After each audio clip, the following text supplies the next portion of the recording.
Kata mereka berempat, kamu tidak kenal orang ini siapa? Ini adalah Abi Kilabah. Orang ini pernah diminta oleh khalifah untuk menjadi hakim di kota Basrah. Karena ilmunya sangat dalam agama. Lalu dia melarikan diri ke negeri Syam sampai ke Mesir. Mengucil. Dan sudah lama kami cari orang ini. Karena dia diminta untuk menjadi hakim karena ilmunya luas. Tapi dia melarikan diri karena dia tidak mau dihisab sama Allah hari kiamat. Dan orang ini adalah orang yang sangat luar biasa ya secara iman dan ilmu.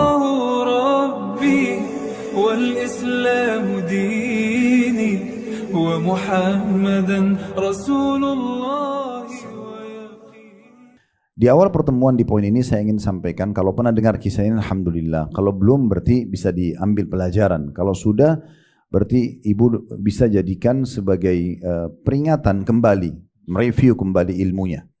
Pernah dengar nama orang ini ya, Abu Kilabah? Sudah pernah dengar?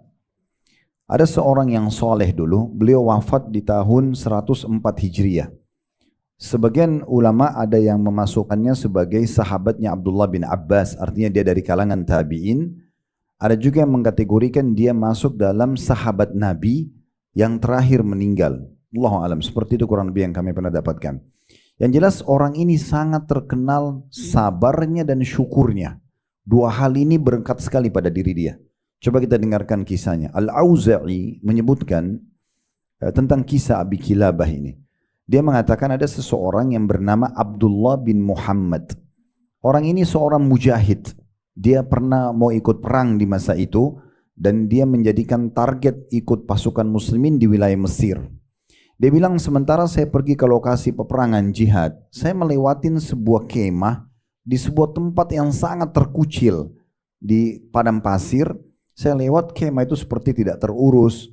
Kemudian saya mendekati kemah itu sendirian dia, dan dia bilang saya mendengar dari dalam kemah itu ada suara lirih kecil yang mengatakan, wahai Tuhanku, mudahkanlah aku agar selalu mensyukuri nikmat yang engkau berikan kepadaku, dan bagaimana engkau telah memberikan aku kelebihan dari hamba-hambamu yang lain. Kata Abdullah bin Muhammad, saya masuk ke dalam kemah, saya temukan orang yang sedang ucapin itu, kedua tangannya puntung, kedua kakinya puntung, putus ya, dan mata serta telinganya sudah sangat lemah, sudah sangat tua, tidak punya dua tangan, tidak punya dua kaki, luar biasa fisiknya cacat, mata telinganya sudah tidak terlalu kuat mendengar, matanya pun sudah rabun, tapi dia masih bisa bilang, ya Allah mudahkan aku mensyukuri nikmat-nikmat yang kau berikan kepadaku, dan aku juga bersyukur atas engkau mendahulukan aku dari banyak makhlukmu yang lain. Kata Abdullah bin Muhammad, saya penasaran. Saya mau tahu, kenapa orang ini ucapin nikmat? Saya lalu dekati dia, saya mengatakan setelah ucapin salam. Tadi saya dengar Anda membaca doa ini. Dalam kondisi seperti ini, tolong jelaskan ke saya, nikmat Allah yang mana yang Anda syukuri? Saya ini orang puntung tangannya, puntung kakinya, sendirian di kemah, di padang pasir, gitu kan. Sudah tua sekali, mungkin untuk ngurus dirinya sendiri, cari makan itu udah nggak bisa. Tapi dia masih bisa bersyukur. Maka kata dia, kata Abi Kilabah ini, waktu itu di awal kisah tidak disebutin namanya ya.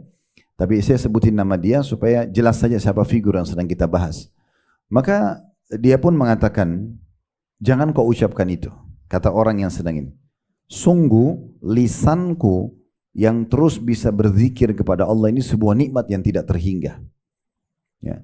Andai saja Allah subhanahu wa ta'ala menurunkan api dari langit membakarku, atau Allah datangkan gunung yang menimpahku, atau Allah tenggelamkan aku di lautan, tetap aku akan bersyukur kepadanya. Orang ini makin penasaran gitu. Si Abdullah bin Muhammad makin penasaran, ini orang siapa? Kok bisa pemikirannya begini? Ini tidak mungkin kecuali orang yang imannya sangat kuat dalam hatinya. Maka sebelum dia bertanya lebih jauh, rupanya orang yang tua ini mengatakan, saya sebagaimana kau lihat keadaan saya tidak bisa saya urus diri saya sendiri. Saya memiliki seorang anak, ada anak saya satu orang, dialah yang memberikan saya makan kalau saya lapar, menyuapi maksudnya dia yang siapin, dia memberikan minum kalau saya dahaga, dia mengurus kebutuhanku karena saya sudah tidak mampu. Tapi anak itu sudah 3 hari nggak saya lihat, nggak ada di sini. Tolong kamu cari di sini.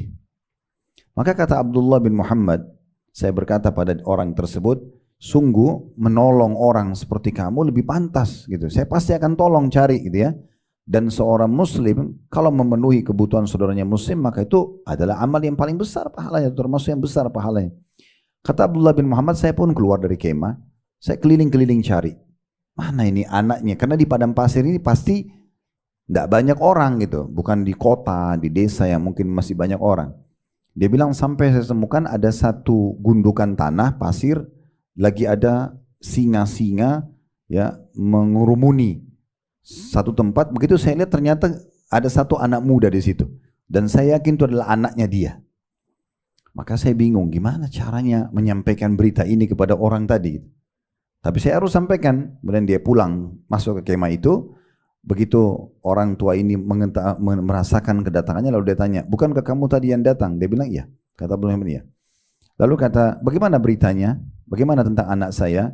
Maka kata Abdullah bin Muhammad, kamu sudah tahu tentang kisah Nabi Allah Ayyub. Nabi Ayyub ini nabi yang terkenal dengan kesabarannya gitu ya. Sampai ada istilah sabar Ayyub ya. Sabarlah seperti Nabi Ayyub. Sabarnya luar biasa gitu. 20 tahun diuji dengan penyakit, ditinggalkan oleh kaumnya, segala macam, dia bersabar. Meninggal anaknya 12 orang, laki-laki semuanya meninggal di satu waktu dengan rubuhnya bangunan, semua peternakan dia kena hama gitu kan.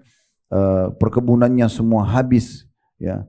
Intinya tiba-tiba jadi miskin, tiba-tiba ditinggalkan oleh kaumnya, kena penyakit lagi yang bisa menular, orang semua meninggalkan. Tapi dia bersabar.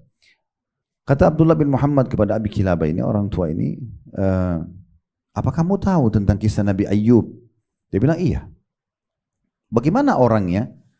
Kata Abi Kilabah, dia orang yang bersabar, bersyukur kepada Allah. Maka kata Abdullah bin Muhammad, apakah anda tahu kalau Allah subhanahu wa ta'ala telah mengujinya dengan penyakit, anaknya wafatkan, hartanya dihilangkan? Ya, saya tahu semuanya. Lalu bagaimana keadaan Ayyub? Kata Abi Kilabah, dia bersyukur, dia bersabar. Lalu bagaimana penilaian Tuhannya? Tuhannya memujinya sebagai hamba yang bersabar dan bersyukur. Maka Abi Kilabah mengatakan, saya ingin segera mendapatkan berita tentang anak saya. Apa kau dapat informasi? Dia bilang, sungguhnya tadi waktu saya keluar, saya lihat anak kamu di atas gundukan tanah dan sudah dimangsa oleh singa-singa.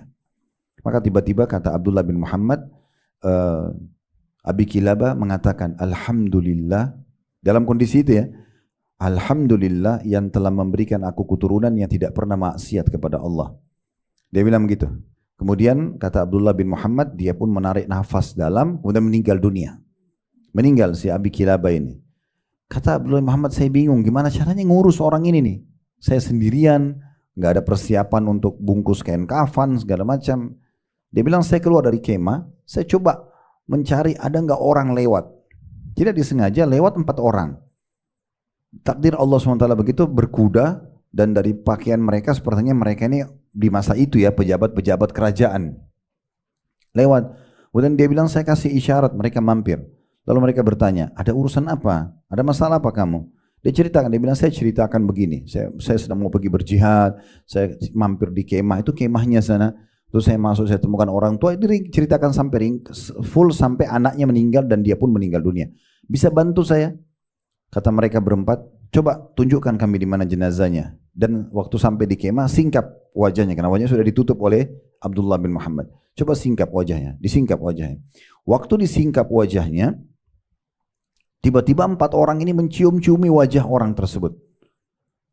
Dalam riwayat ini disebutkan, dicium wajahnya, dicium tangannya, sambil 4 orang ini mengatakan, sungguh mata yang tidak pernah melihat dosa, sungguh ya tangan yang selalu tidak pernah menyentuh yang haram.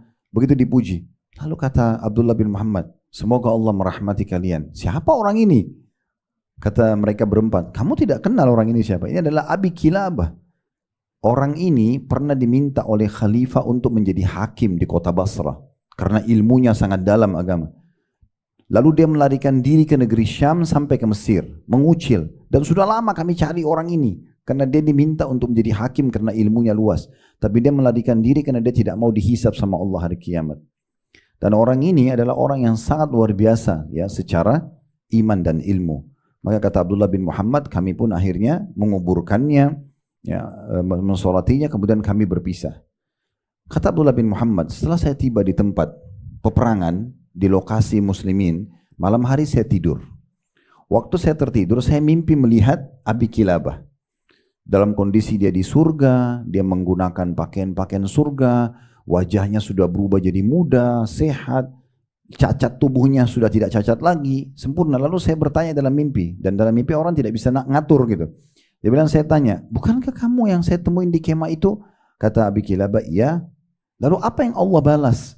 Dia bilang, seperti kamu lihat, ketahuilah sesungguhnya Allah memiliki derajat-derajat di surga tidak dikasih kecuali orang yang sabar dan syukur. Lalu kemudian dia membacakan firman Allah Subhanahu wa taala, nanti itu akan disebutkan di poin setelahnya ya, di surah Az-Zumar di poin nomor 26 nanti ya. Innama yuwaffas sabiruna ajrahum bighairi hisab. Sesungguhnya Allah hanya orang-orang yang bersabarlah yang akan disempurnakan pahalanya tanpa batas. Nah, ini pelajaran penting gitu ya, bahwasanya memang orang kalau bersabar, apa yang dijanjikan oleh Allah SWT itu semuanya benar. Di antaranya ungkapan malaikat yang kita dapatkan karena kesabaran kita.